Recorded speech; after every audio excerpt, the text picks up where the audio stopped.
Ako, Surprise daw eh. itatanong ko lang kay, kay Erich. Erich, would you consider Daniel na dakilang mangingibig? Dakilang boyfriend? Ano yun? Opo, isa po, si Daniel po ay isang dakilang manginginig. Sabi niya, bakit kaya pumalakpak? Kasi nga, ibig True sabihin, lover?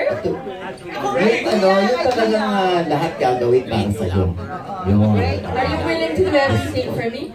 Siyempre naman. O, dakila. Dakila akong nangihibig. Ano? Ayan. Yan. Malinaw yan. Ako yan. Confirm. O, title na yan, Daniel. Diba? Dakila, Daniel. Dakila Daniel. Title na yan. Title na Yan. yan. Hashtag natin na. Dakila, Daniel. Okay, so, okay. Si, Ray Did we Romano. answer the question ba? Naloka si Eric. Binabawi ko po, naiintindihan ko na yun. Ayaw ko sa... So, si Janice ay coach. Wala pa akong sinagawa.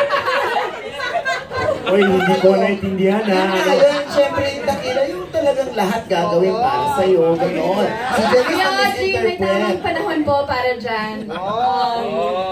Diba? Hindi, yun Wanna na yun. honor God, so we'll do it sa tamang panahon po. Yes. Patawa Pagkasal po kami. So I don't know. Ano yung dakila ngayon? Chuchuchu yan. Okay na. Huwag mo nang bawiin, huwag mo nang bawiin. Kasi yun naman ang interpretasyon ninyo eh. Oo. So, iba lang kasi interpretasyon mga bakla, pero para sa inyo, it's true. Okay, last question na Ray Pumalo. Ay, kay Janice. Janice, hi. Ang tawag dito, nakikita mo, di ba pinagdaanan mo rin yung ganyang estado na ang sweet-sweet mo sa jowa mo and all. Di ba? So Tatanong mo lang kung dakilang mangingibig niyo. alam na ni Janice yun before.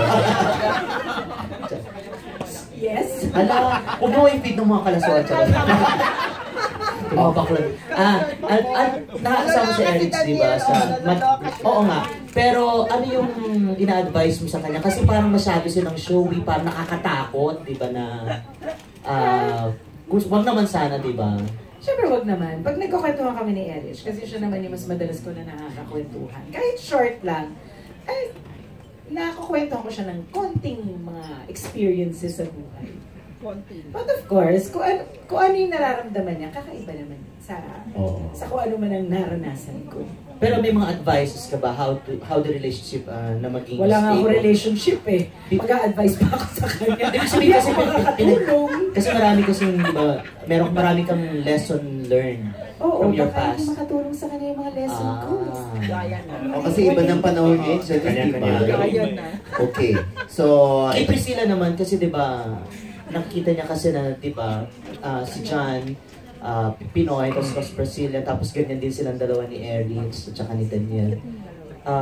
Ano yung pwede mong may impart sa kanila na parang word of wisdom lang naman para ma-maintain yung relationship? Sa akin po.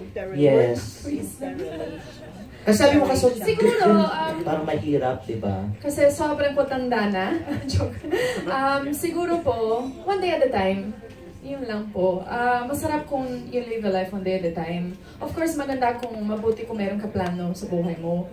And sana po, sunduin yung plano ng iba sa planos mo, di ba? Pero they're very young, they're very smart, they're talented. So one day at a time na lang. And enjoy lang. Oo, ayan. Oy, may parapol tayo, ha? Huwag na kayo nga alis. Oo. Okay, so, gusto ko itanong sa that last question na, may tatanong ko ulit, Manay. Well, bakit hindi ang kumanta ng theme song nito, yung original singer ng si Martin Rivera? Martin Rivera. Si Derek Derek Ruel. Ruel po. Direk Ruel, oo nga. Bakit hindi si Martin Rivera?